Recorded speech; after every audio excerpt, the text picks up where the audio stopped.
আসসালামু আলাইকুম। আমি ফারজানা ফাতিমা মানিকগঞ্জ থেকে বলছি। আশা করছি আপনারা সবাই ভালো আছেন। আমরা আল্লাহর রহমতে ভালো আছি। প্রতিবারের মতো আবারও নতুন একটি ডেইলি ভ্লগ ভিডিও নিয়ে হাজির হলাম আপনাদের কাছে। আশা করছি আমার সকল প্রিয় আপু ভাই এবং আন্টি আঙ্কেলদের কাছে আমার আজকের এই ভিডিওটি ভালো লাগবে। যে যেখান থেকে দেখছেন আমার আজকের ভিডিওটি একটি লাইক দিয়ে পুরো ভিডিওটি কন্টিনিউ করবেন। এতে করে এই ভিডিওটি আর অনেকের কাছে পৌঁছাতে সাহায্য করবে। আজকের ভিডিওটি করেছি সন্ধ্যার পর থেকে। তো এখন আমি মিষ্টিগুলো বের করে নিচ্ছি, আর এগুলো আমি দিতে যাব এখন বাড়িওয়ালা আন্টিদের বাসায়। এতগুলো মিষ্টি আমার একার পক্ষে খাওয়া মোটেও সম্ভব না। আমার এমনিতেই দাঁতে ব্যথা, মানে দাঁতে সমস্যা রয়েছে। গতকালকে আল্লাহ বাঁচিয়ে রাখলে যাবো সাভারে ডাক্তার দেখাতে। যদিও এই মিষ্টি খেয়ে ব্যথা ওঠেনি, তারপরেও ব্যথা অনেক দিন যাবতে ছিল। আমি গরম ঠান্ডা বা মিষ্টি জাতীয় যে কোনো খাবারই খাই না কেন আমার দাঁতের সমস্যা হয়ে যায়। এটা আমার সেই ছোটোবেলাকার সমস্যা। যাই হোক, আমি তো মিষ্টি দিতে গিয়েছিলাম, তারা আবার খালি বাটি ফেরত দেননি, তারা আমাকে 2টা বাকরখানি দিয়ে দিয়েছে। আমাদের এদিকের প্রচলনই এটা, আমরা যদি কাউকে কোনো খাবার দিই তারা সেই বিপরীতে আবার আমাদেরকেও খাবার ফেরত দেয়। যাই হোক, 15 দিন হয় ওয়াশিং মেশিনটা সার্ভিসিং সেন্টারে পাঠিয়েছিল ওয়ালটনের শোরুম থেকে। এতে করে আলাদা করে আমাদের কাছ থেকে 500 টাকা সার্ভিস চার্জ নিয়েছে। তারপরেও দেখা যাচ্ছে যে সার্ভিসটা মোটেও ভালো হয়নি, মানে তারা সারিয়েছে কি জানি না। তো যেখানে ছিল এটা দেখে মনে হচ্ছে যে কোনো একটা ময়লার স্তূপের মধ্যে ছিল। এর আগেও এমনটা হয়েছে, জানি না কেন এরকম হয়। তো আমি আমার ফ্রিজটা যখন নষ্ট হয়েছিল তখন আমার ফ্রিজটাকে ভালো মতো পরিষ্কার করে ধুয়ে মুছে দিয়ে দিয়েছিলাম। আসার পরে এত বেশি নোংরা হয়েছিল যে দ্বিতীয়বার আবার আমাকে সেটা পরিষ্কার করতে হয়েছে। এটারও সেই একই অবস্থা, এত ময়লা বিশ্রী করে রেখে দিয়েছে। মেশিনটা বাসায় আনার পর ওরা আব্বু ড্রাম ক্লিন দিয়ে ভালো মতো পরিষ্কার করে কিছু কাপড় চোপড় দিয়ে ট্রাই করেছে যে খুব একটা সুবিধা করতে পেরেছে কিনা। তারপরে দেখা গেল যে কোনো কাজই হয়নি, তার এখন পর্যন্ত সমস্যা রয়ে গিয়েছে।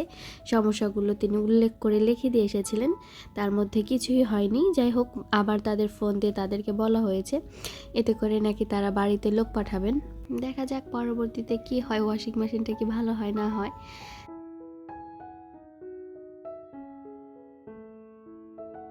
গত 3 দিন যাবৎ মাছ মাংস খেতে খেতে একেবারেই রুচির বেহাল দশা। আজকে রান্না করব, এইখানে হচ্ছে লইট্টা শুটকি নিয়েছি 2টা, এটা ভুনা করবার তিতা করলা তো চুলায় উঠিয়ে দিয়েছি। তো এত পরিমাণে খাবার ছিল যে আজকে দুপুর পর্যন্ত আমাদের হয়ে গিয়েছে। যাই হোক, তারপরে রাতের রান্নায় চলে এসেছি। আজকে আর ভারী কিছু রান্না করব না, এই তো আমার ভাজিটা হয়ে এসেছে। আর এরপরে আমি লইটা শুটকিটা ভুনা করব। আর লইটা শুটকি পরিষ্কারের ভালো একটা ভিডিও আমি আপনাদের সাথে শেয়ার করব আল্লাহ বাঁচিয়ে রাখলে খুব শীঘ্রই। তো সেই ভিডিওটা দেখতে চাইলে আমার সঙ্গেই থাকুন।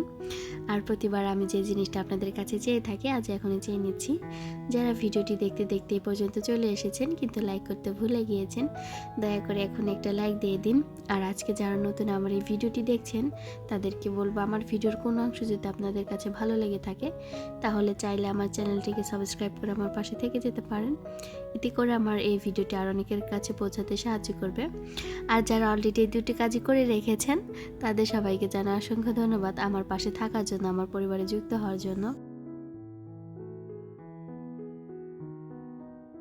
খুব সিম্পলভাবে আমি এখানে লইট্টা ভুনাটা করে নিব। এখানে আমি পেঁয়াজ মরিচটা পরে দিব।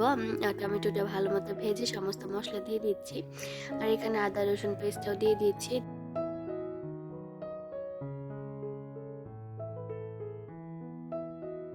আর আজকে কোনো রেসিপি শেয়ার করছি না, কারণ হাতে খুব বেশি সময় নেই। রান্নার চুলায় দিয়ে আবার ওয়াশিং মেশিনটা নিজে হাতে পরিষ্কার করে নেব, না হলে ওভাবেই থেকে যাবে। আর কালকে ঘুম থেকে উঠে ওই কাজগুলো করতে গেলে অনেক বেশি তাড়াহুড়ো লেগে যাবে, কারণ চিন্তা করে রেখেছি, মানে আমাদের শিডিউল দেওয়া হয়ে গিয়েছে, আমরা কালকে ডাক্তার দেখাতে যাব।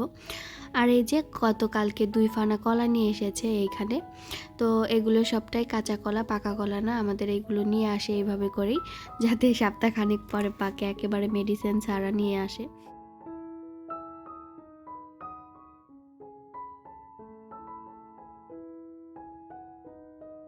তো রান্নাবান্নার কাজ করতে যতটা না সময় ব্যয় হয়, এই থালা বাসন পরিষ্কার করতে অনেক বেশি সময় চলে যায়। দাঁড়িয়ে থাকে এই সব কিছু পরিষ্কার করা লাগে, তার মধ্যে যদি আবার পানি না থাকে তাহলে তো আরও একটা জঘন্য বিষয় হয়ে যায়। যাই হোক, এগুলো তো আমি পরিষ্কার করে রেখে দিয়েছিলাম পানি ঝরিয়ে। এখন ওগুলোকে ভালোভাবে টিস্যু দিয়ে মুছে নিব, এতে করে এটা শুকনো থেকে যাবে আর ভেজা দাগ হয়ে যাবে না। পানির মধ্যে থাকলে কিন্তু মানে হালকা পানি থাকলে কিন্তু অনেক সময় দাগ বসে যায় প্লেটের মধ্যে। যাই হোক, এগুলোকে আমি ভালো মতো পরিষ্কার করতে থাকবো। আর অন্য পাশে কিন্তু আমার রান্নাটা হয়ে গিয়েছে, তবে আমি এই কাজগুলো করতে এসেছি, আমার ছেলে আমাকে আবার একটা বায়না ধরিয়ে দিয়ে গিয়েছে। সে নাকি এখন রাতের বেলায় ভাত না খেয়ে নুডলস খাবে। যাই হোক, ছেলের আবদার করেছে, এখন আমি আবার এগুলো কাপগুলো মুছে তারপরে যাব ছেলের জন্য নুডলস করার জন্য।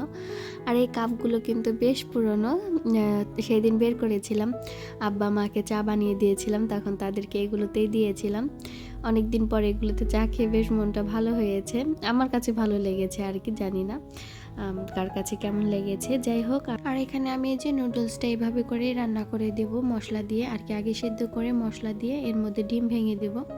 আর আমার ভিডিওটি ছিল এই পর্যন্ত, আশা করি আপনাদের কাছে ভালো লেগেছে। ভালো লাগলে সবাই আমার পাশে থাকবেন। ধন্যবাদ, আল্লাহ হাফেজ।